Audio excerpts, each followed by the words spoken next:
E aí, vamos fazer o ano bíblico? Hoje estamos no capítulo 21, 22 e 23 do livro do Gênesis. Eu espero que você esteja se apaixonando pelo conteúdo bíblico, porque eu estou muito entusiasmado. E olha, eu quero ir avante com você até o livro do Apocalipse. Se você começar a compartilhar para os seus amigos, isso vai gerar força, entusiasmo.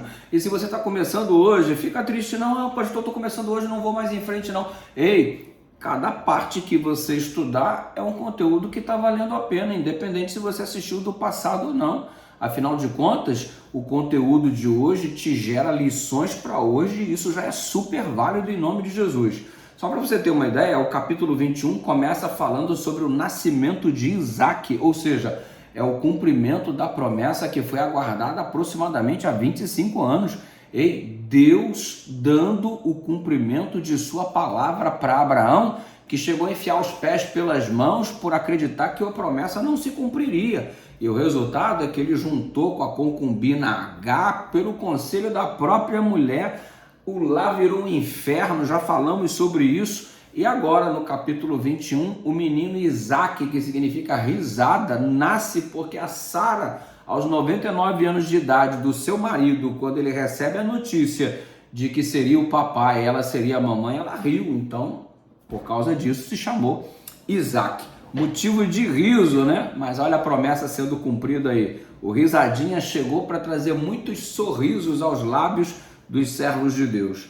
E agora, o que acontece? A tensão na família estava estabelecida, porque a H estava se sentindo muito maior e melhor do que Sara, porque ela tinha filhos e Sara não, naquela época, não conceber era como se fosse amaldiçoada por Deus, e ela estava acreditando que seria ela a mãe da grande nação e não a Sara, e de repente agora nasce Isaac, e Sara estava chateada com H, e agora H estava chateada com Sara, né? Porque durante um bom tempo H desdenhou da Sara e agora chegou a vez do tabuleiro virar, do jogo virar. E nessa situação complicada, começou a haver um desdém por parte de H e por parte do Ismael em relação ao menino Isaac.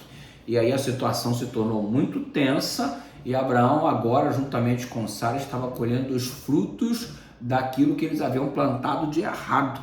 E aí Sara deu um checkmate no Abraão e disse: olha, e aí, ó, não dá para continuar assim não, tu manda essa mulher embora, senão vai eu.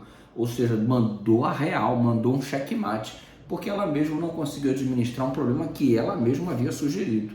E Abraão agora, coração partido, porque Ismael era filho dele também, gente. E olha que situação, você tem que mandar teu filho ir embora. Então a situação se tornou muito complicada e Abraão foi fazer o que todo crente tem que fazer.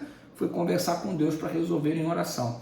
E aí Deus mandou a real para Abraão. É o seguinte, ó, você criou esse problema, então você tem que resolver. Manda o garoto embora. Porque não era para ter acontecido isso. Você não me buscou, você não me orientou. Aí Abraão tomou logo sapeca iaiá para arrumar o caminho de casa. Põe em ordem a tua casa, porque eu, o Senhor, eu não vou fazer por você o que você deve fazer. Ei, tem decisões que são duras e que Deus não vai fazer por nós, não somos nós que temos que tomar a decisão de sair do erro, de consertar as coisas que nós mesmos bagunçamos. Sabe qual que é a nossa mania? A gente bagunça tudo e depois quer que Deus conserta. Não, você tem que resolver isso aí, Abraão. O que é da tua parte, é da tua parte, meu irmão. E Deus deu logo o checkmate no Abraão também, para ele achar o caminho de casa e com muito pesar no coração, ele despediu então o seu filho Ismael. E aí deu um odre de água e uns pães. Eu só achei isso aí um vacilo do Abraão, porque como é que ele, sendo tão rico, dá tão pouco? Porque afinal de contas era herdeiro dele também, ele só dá um odre com água e alguns pães, quer que o menino morra no deserto. Faltou uma provisão, alguns servos para acompanhar em segurança, porque afinal de contas o menino também precisava ser bem tratado e de alguma forma ele, tendo tanto, deu tão pouco. Já reparou que às vezes a gente comete esse vacilo na vida cristã? A gente tem tanto recebemos de Deus e tão pouco devolvemos a Ele em gratidão. Fica esperto para que esse erro não aconteça em nossa vida também. H ficou tão atordoada, a mãe do Ismael, que foi com o menino para o deserto, com esse odre de água, com esses pães, tudo isso acabou, ela achou que seria a hora da morte dela, colocou o menino de um lado para não ver o menino sofrer, ela foi para o outro e desistiu da vida. Ei, Não desista da vida pelos desertos que você encontra. Se você hoje está com vontade de desistir da vida, não, no deserto Deus se manifesta. E tanto é que o anjo ali foi lá, ei, você tem promessa, agarra essa promessa, agarra. E abriu os olhos dela e ela viu um poço ali perto dela. Às vezes a saída está do nosso lado e a gente não enxerga. E a saída é a fonte de água. Ei, Jesus é a fonte de água da vida. Está aí no deserto da vida à nossa disposição para nos ajudar. O deserto não é o fim, Jesus é o refúgio. Presta atenção nisso daí. E aí a H então apropria-se da água, dá água para o menino, e aquilo que parecia tragédia, agora se aparece o livramento em meio a toda essa dor. Deus transforma esse menino numa grande nação. Ele ficou habitando ali no deserto e tal, não sei o que, e no meio do deserto se transformou em uma grande nação. Olha só, deserto é um lugar inóspito, e não é que Deus prometeu que ele seria uma grande nação no meio do deserto. E hoje nós temos uma grande nação no meio do deserto. Você olha para o deserto da Arábia, você olha para aquelas coisas todas, você tem lá o Catar, você tem Dubai, você tem tal, grandes nações em grandes desertos. Deus fez prosperar, promessa cumprida, não deixa de ser. Beleza? Então qual é a lição que você tem que colocar no seu coração? Deus pode transformar teu deserto em Dubai, meu irmão. Pode. Olha aí, você chega no capítulo 22 e você tem, assim, uma coisa muito forte. Abraão sendo convidado por Deus a sacrificar o seu próprio filho no Monte Moriá. Só para Abraão, ele mesmo, experimentar o que um dia Deus iria estar fazendo no alto de um monte com o seu próprio filho. E nada melhor do que sentir na pele para entender o recado divino. Então, Abraão calçou um pouquinho das sandálias que Deus usou para saber onde é que o calo apertava. E Deus falou, me devolve o filho que eu te dei. Nossa, parece injusto, Deus dá com a mão, troca, pega com outra, toma com outra. E o diabo aproveitou tudo isso. Deus não presta, Deus não vale nada, viu? Eu te falei, desiste dele, mata essa criança, não. E o que Sara ia pensar? Ele nem conta para Sara não impedir a atitude dele ter que sacrificar o próprio menino. E aí o menino, ainda chegando lá, pergunta, pai, aqui está o fogo, aqui está o cutelo, mas onde está o cordeiro? Deus proverá para si, lá em cima Abraão conta a você que vai ser sacrificado. E não é que o menino, já quase que é um homem, né? Ele simplesmente aceita por entender que o pai tinha uma intimidade tão grande com Deus, que o que o pai estava dizendo era de fato algo que Deus pediu. Tamanha o conhecimento que esse menino tinha da intimidade do pai com Deus. Que coisa, hein? Que os nossos filhos olhem para nós e entendam que nós somos pais que temos intimidade com Deus. A fé de Abraão foi extraordinária, mas a fé do Isaac não fica para trás não, porque ele se permite ser sacrificado, porque se ele não quisesse, mano, o negócio não ia acontecer. Abraão já estava velhinho aí, na casa dos 120, e o menino fortão, na casa dos 17, 18 anos de idade. Então, meu amigo, a coisa não ia rolar fácil se Abraão quisesse, não. Se fosse partir para o fight, Abraão ia perder, porque o garoto era jovem, era forte. Então, ele permitiu, manifestando uma fé também digna de ser notada. O pai é o pai da fé, Abraão é o pai da fé, mas o menino é um referencial de fé extraordinário também.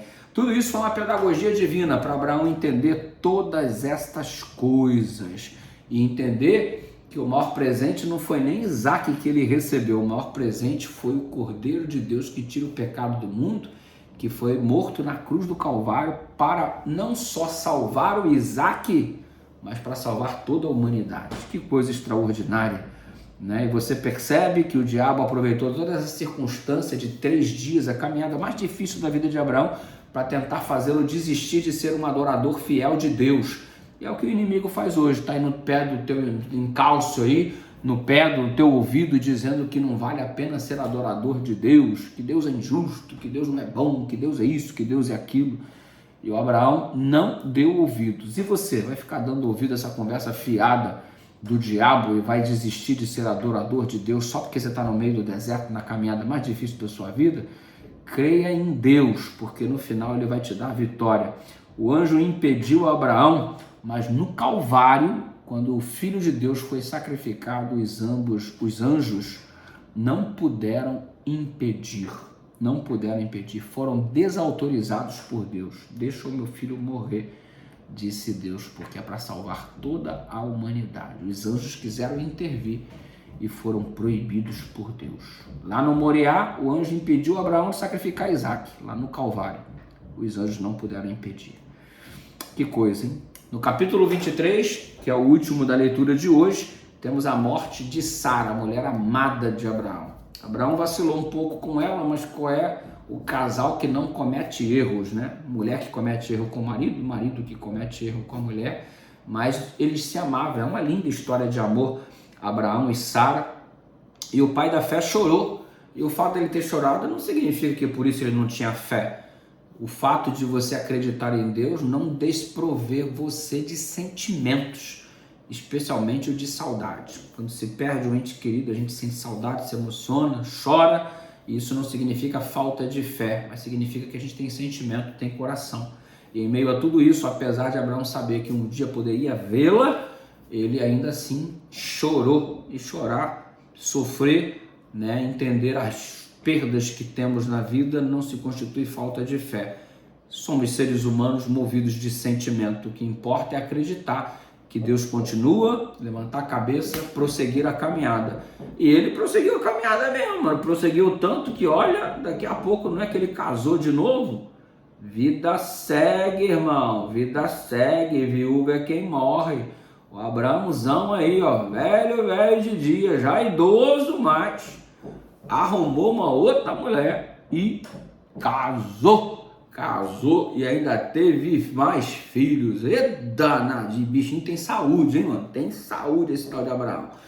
Mas muito legal conhecer as histórias da Bíblia e verificarmos quanta coisa legal que a gente aprende e o quanto precisamos crescer.